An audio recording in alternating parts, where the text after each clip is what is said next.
जय मसीह की प्रिय परिवार, मैं प्रभु यीशु मसीह का दास प्रदीप बर्मन आपका स्वागत करता हूँ। पवित्र और दयालु प्रभु यीशु मसीह के पवित्र चरणों में आज हम वचन पर मनन करेंगे और मेरा बड़ा विश्वास है इस वचन के द्वारा पवित्र आत्मा आपकी ज़िंदगी में शांति लेकर आएगा, बहुत बड़ी शांति और आशीष लेकर आएगा। सबसे पहले आप याद रखें कि यीशु मसीह आपसे प्यार करता है और यीशु मसीह आपकी चिंता करता है। आपको प्रभु प्यार करता है, आपकी चिंता करता है।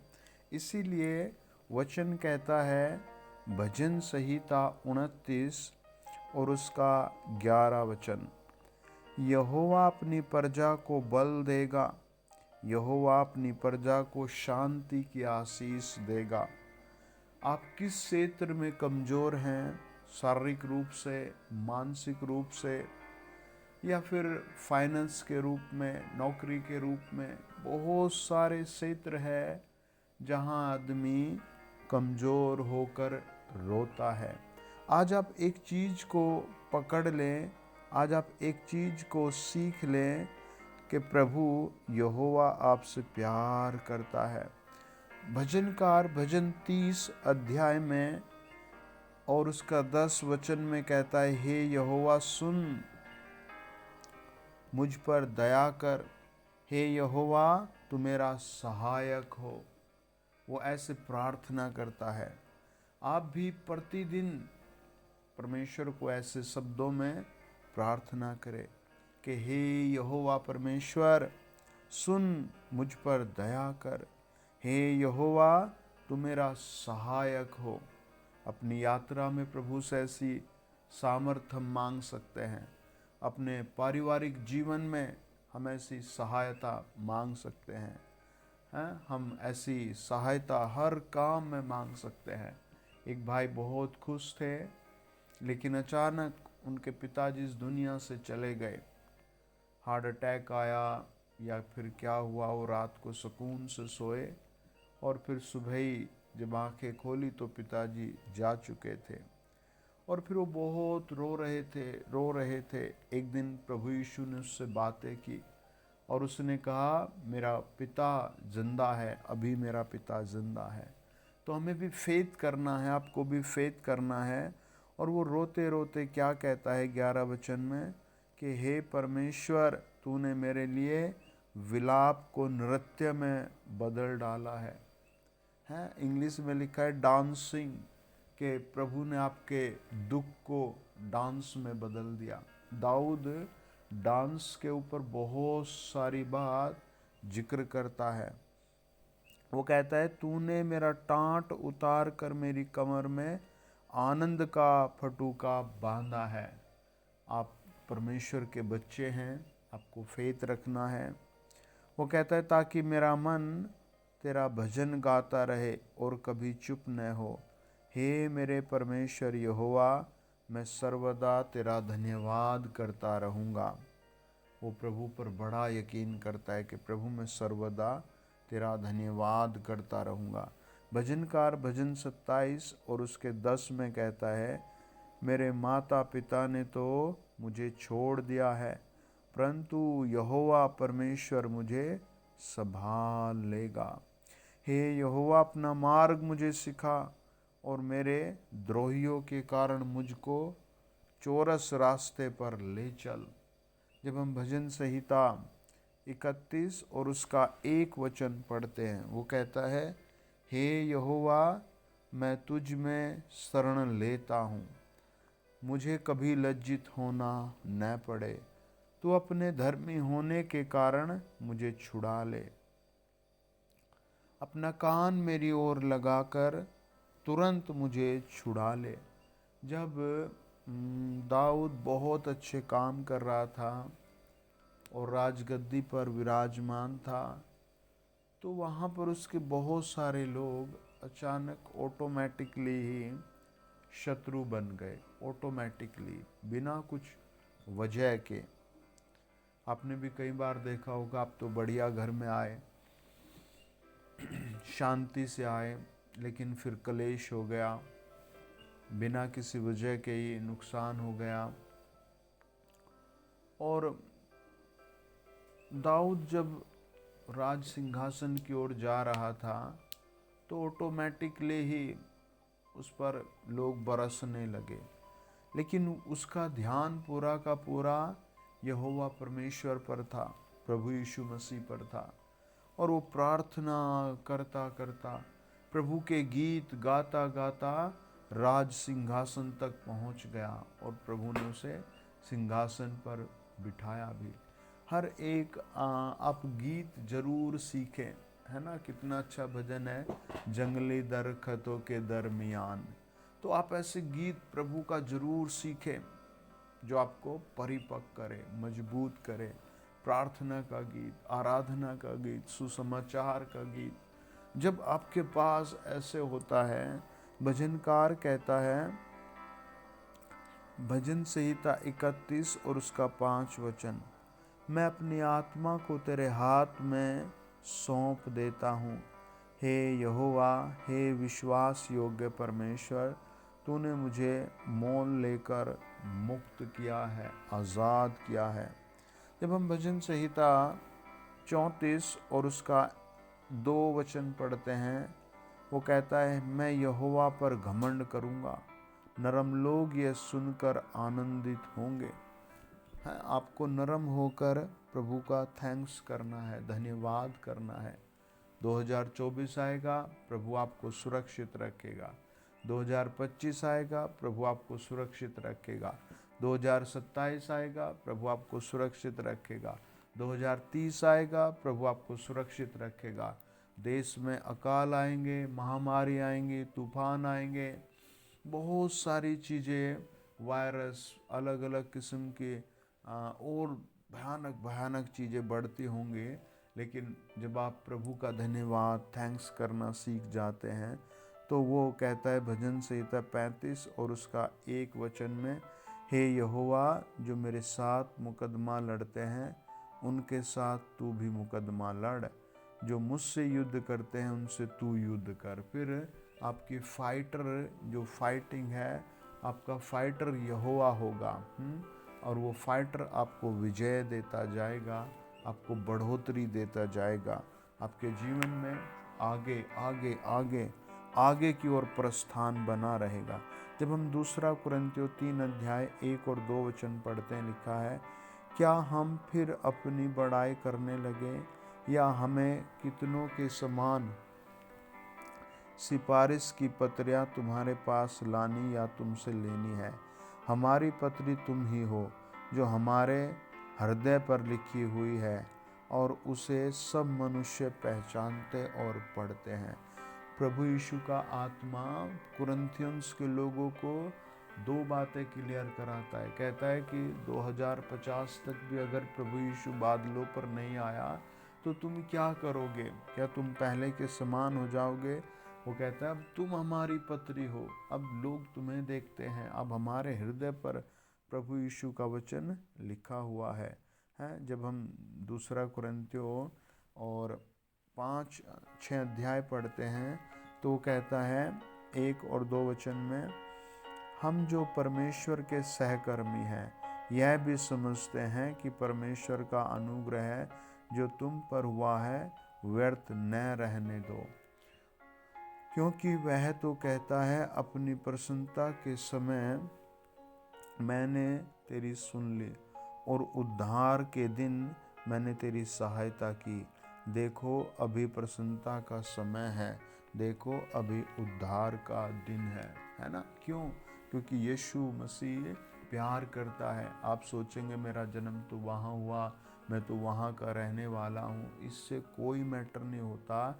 बस आपको प्रार्थना करनी है, धैर्य की प्रार्थना करनी है ना। मसीह जीवन का उद्देश्य है आपको पवित्र बोलना सीखना है, धैर्य से प्रार्थना करना है, प्रार्थना का समय रखना है, परमेश्वर को दान, परमेश्वर के कामों के लिए दान रखना है, परमेश्वर में उपवास रखना है। एक अच्छे विवेक के साथ प्रभु के साथ खड़े रहना है, प्रभु में बने रहना है। प्रभु ने आपको बुलाया ही अद्भुत कामों के लिए है। वचन कहता है, जब हम दूसरा कुरिन्थियों और 10 अध्याय का 1 से 3 वचन पढ़ते हैं, लिखा है, मैं वही पौलुस जो तुम्हारे सामने दीन हूँ, परंतु पीठ पीछे तुम्हारी ओर साहस करता हूँ, तुमको मसीह की नरमता और कोमलता के कारण समझाता हूँ।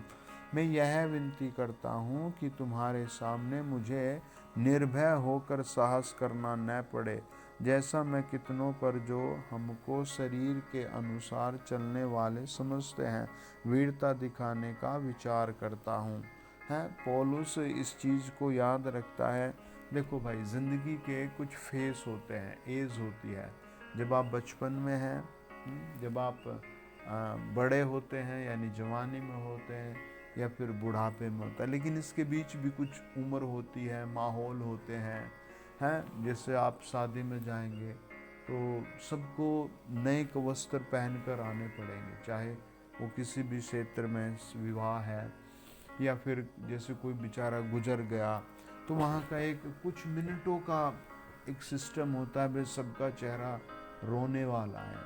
जो मरने वाले के रिलेटिव होते हैं उनको पता है भाई हमारा व्यक्ति चला गया, उनको ये भी पता है लोग मरते हैं, लेकिन वो समय उनके लिए अलग होता है। उसमें कोई नियम ऐसा कोई वो नहीं होता कि भाई जो जैसे अवस्था में मरा है उसके लिए ऐसा ही विलाप होता है।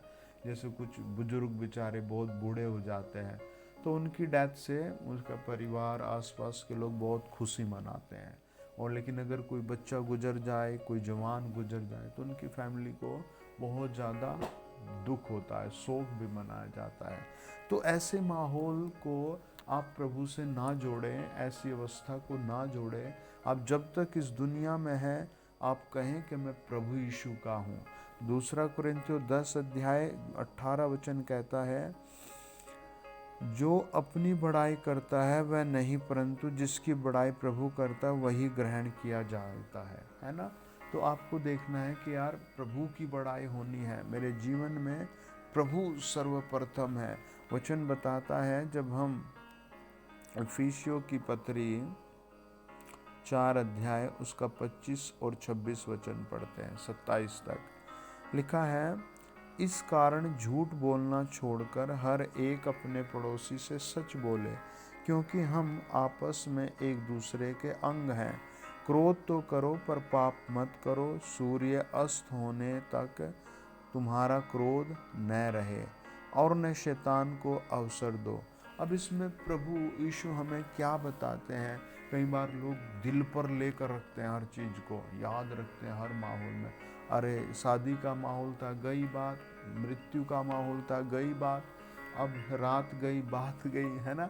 हमें नए तरीके से फिर उठना है और प्रभु के साथ एक बड़े जोरदार तरीके से खड़े रहना है। आपको याद रखना है, आपका प्रभु यीशु अमर प्रभु है, अद्भुत प्रभु है, अलौकिक प्रभु है माफ़ करने वाला प्रभु है, नया जीवन देने वाला प्रभु है। आपको उसके पीछे चलना है ना, उससे आगे नहीं चलना। हमें याद रखना है, प्रभु यीशु हमारा अनंत काल का पिता है, राजाओं का राजा है वो। बाइबल कहती है 4 अध्याय 32 वचन इफिसियों में, एक दूसरे पर कृपालु और करुणामय हो, और जैसे परमेश्वर ने मसीह में तुम्हारे अपराध क्षमा किए, वैसे ही तुम भी एक दूसरे के अपराध क्षमा करो। ये हमारी ड्यूटी है, आपकी ड्यूटी है। वचन बताता है, जब हम दानियल की पत्री 9 अध्याय उसका 1, 2 और 3 वचन पढ़ते हैं। दानियल क्या करता है? अपने देश की दुर्दशा को देखता है। बहुत ऊंचे पद का अधिकारी था, चाहता तो वो क्या कर सकता था? राजा से विनती कर सकता था कि राजा हमारे राष्ट्र को छुड़ा। लेकिन जब उसने वचन को पढ़ा, वचन के भेद को पढ़ा, तो वो समझ गया कि हमारा देश 70 साल के लिए क्यों कैदी है। और फिर वो उपवास करने लगा, गिड़गिड़ा कर प्रार्थना करने लगा, टाट पहन लिया, राख में बैठ गया। एक बड़ा आदमी, अधिकारी, ऊंचे पद का व्यक्ति, और वो परमेश्वर से फिर पूरे 9 अध्याय में बहुत रो रो कर प्रार्थना करता है, प्रभु के सामने बहुत तड़प तड़प के प्रार्थना करता है। और परमेश्वर भी कितना अच्छा परमेश्वर है। 10 अध्याय के 1-2 वचन में लिखा है, फारस देश के राजा कुस्रू के राज्य के 3रे वर्ष में दानियल पर, जो बेलशस्सर भी कहलाता है, एक बात प्रकट की गई, और वह बात सच थी कि बड़ा युद्ध होगा। उसने इस बात को जान लिया और उसको इस देखी हुई बात की समझ आ गई। ये परमेश्वर ने उस लंबी उपवास प्रार्थना के साथ उस पर प्रकट किया कि दानियल, तू अभी किन लोगों के लिए रो रहा है, देख यहाँ तो एक बहुत बड़ा युद्ध होने वाला है। और दानियल उस बात को देखता और समझ भी जाता है, यार प्रभु कुछ तो करने वाला है ना, प्रभु लाभ देने वाला प्रभु है। आप अपने हाथ उठाकर कहें, प्रभु मुझे पवित्र आत्मा से परिपूर्ण कर। प्रभु यीशु, मेरे उठने में, चलने में, जागने में, सोने में, रहने में, खाने में अपनी महिमा कर। मेरे नंबर को एक्सचेंज होने से बचा, मुझे ऐसी संगति में जाने से बचा, मुझे ऐसे लोगों से मिलने से बचा कि मेरा विवेक खराब हो जाए, मैं गलत चीज़ें सीखूं, मैं तुझे सीखूं, मैं तुझे जानूं। आमीन। बाइबल हमें सिखाती है, प्रभु यीशु का वचन हमें सिखाता है, जब हम योएल की पुस्तक 2 अध्याय और उसका 19 वचन पढ़ते हैं। प्रभु ने कहा, यहोवा ने अपनी प्रजा के लोगों को उत्तर दिया, सुनो मैं अन्न और नया दाखमधु और ताज़ा तेल तुम्हें देने पर हूँ, और तुम उन्हें पाकर तृप्त होंगे, और मैं भविष्य में अन्य जातियों से तुम्हारी नामधराई न होने दूंगा। प्रभु क्या कह रहा था उनसे? 2 अध्याय के 1 वचन में लिखा है, सियोन में नरसिंगा फूको, मेरे पवित्र पर्वत पर सांस बांध कर फूको, देश के सब रहने वाले कांप उठे, क्योंकि यहोवा का दिन आता है, वरन वह निकट ही है। प्रभु ने उनसे बहुत करड़े शब्दों में बातें की। 3 में तो लिखा है, आग उसके आगे आगे तो आग भस्म करती जाएगी, और उसके पीछे पीछे लो जलाती जाएगी। उसके आगे की भूमि तो अदन की बारी के समान होगी, परंतु उसके पीछे की भूमि उजाड़ मरुस्थल बन जाएगी, और उससे कुछ न बचेगा। और 1 अध्याय में परमेश्वर का वचन बताता है, टिड्डियों ने सब कुछ तबाह कर दिया था, सब कुछ खा लिया था। लिखा है, गाजाम टिड्डी का भी नाम है, गाजाम अरबे टिड्डी है, और वचन में लिखा है ये लेक टिड्डी है, हासील टिड्डी, ये सब ऐसी ऐसी टिड्डियाँ थी जो उनका सब कुछ खा गई। वचन कहता है, परमेश्वर ने फिर भी उन पर दया की, और 2 अध्याय के 19 वचन में उनसे बातें की, और कहा कि देख मैं तुम पर दया करूँगा, है नया अन्न आएगा तुम्हारे लिए, ताज़ा तेल आएगा। आप भी खड़े हो जाएं, खड़े होकर ताली बजाएं कि 2024 में आपको पश्चाताप के साथ एंट्री करनी है, धन्यवाद के साथ एंट्री करनी है। प्रभु 2024 के जनवरी में आपको बढ़ाएगा, फरवरी में आपको ऊंचा करेगा। जो नौकरी, बच्चे की आशीष, घर की आशीष आपको नहीं मिली, वो प्रभु 2024 में आपको देगा। जो लोग सुसमाचार सुने बिना 2023 में रहे, 2024 में फिर मैं उन्हें गोस्पल दूंगा, प्रभु यीशु का संदेश दूंगा। वचन कहता है, प्रभु यीशु ने कहा 2 अध्याय के इस वचन में, हे देश तू मत डर, तू मगन हो और आनंद कर, क्योंकि यहोवा ने बड़े बड़े काम किए हैं। आपका कितना सा काम रुका हुआ है ना? हमें प्रभु की वर्शिप करनी है, आराधना करनी है। परमेश्वर की आराधना करना एक बड़ा, बहुत सुंदर प्रतिफल है, बहुत पवित्र प्रतिफल है। जब हम प्रभु यीशु की आराधना करते हैं, जब हम प्रभु यीशु को थैंक्स करते हैं, हम फील करते हैं प्रभु यीशु ने मेरे लिए ये काम किए हैं, प्रभु यीशु ने मुझ पर ऐसे एहसान किए हैं। देखो, कुछ हम माहौल के अनुसार हमारी ज़रूरतें होती हैं, और उन ज़रूरतों को, और कुछ हमारे उम्र के हिसाब से ज़रूरतें होती है ना? तो इन सब के बीच में हमें प्रभु यीशु पर बड़ा विश्वास रखना है। जब आप आराधना करें तो सर्वप्रथम आप इस चीज़ को याद करें कि हे प्रभु यीशु, मैं तेरी आराधना करता हूँ क्योंकि मैं एक पापी व्यक्ति था और तूने मेरे पापों को अपने लहू से धोया और मेरा नाम स्वर्ग में लिखा। मैं तो पाप बोलता था, पाप देखता था, पाप खाता था, पाप सुनता था, पाप में ही रहता था, लेकिन तूने प्रभु यीशु मुझे अपने लहू से धोया और पवित्र किया और वचन मेरे हाथ में दिया, मंडली में मुझे जोड़ा और मेरा नाम स्वर्ग में लिखा। तो इन कुछ ऐसे सुंदर पॉइंट्स को आप हमेशा याद करके उसकी आराधना करें हैं। आराधना करना परमेश्वर के साथ एक बहुत बड़ी बात को स्थापित करता है। ये समझो आपने 2050 तक की मोहर लगा दी। जब तक खुदाबंद बादलों पर नहीं आता तब तक आपने अपना नाम उसके साथ जोड़ दिया। जब आप आराधना करते हैं, वचन बताता है भजन संहिता 40 में 1 में लिखा है, मैं धीरज से यहोवा की बाट जोहता रहा और उसने मेरी ओर झुककर मेरी दुहाई सुनी।